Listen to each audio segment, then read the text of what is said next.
இந்த வீடியோ பார்த்தீங்கன்னா யாரெல்லாம் ஓட்டு போட எலிஜிபிளாக இருக்கீங்களோ அவங்களுக்கு தான் இந்த வீடியோ. முக்கியமாக வெளிநாட்டில் இருக்கிற நம்ம உறவுகளுக்கு. எல்லா கட்சி சார்ந்தவங்களும் வெளிநாட்டில் இருக்கிறாங்க.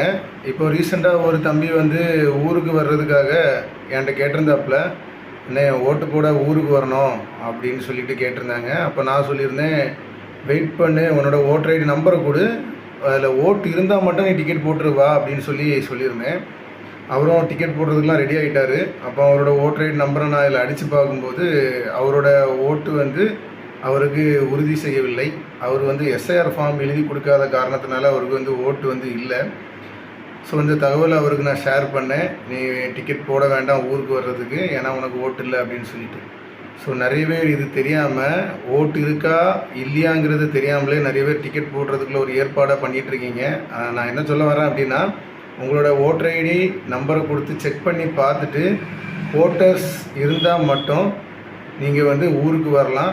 இல்லைனா நீங்கள் வந்து வெளிநாட்டில் சேஃபாக பக்குவமாக அங்கேயே இருக்கிறது நல்லது. உங்களுக்கு எப்போ லீவு கிடைக்குதோ நீங்கள் அப்போ ஊருக்கு வரலாம்.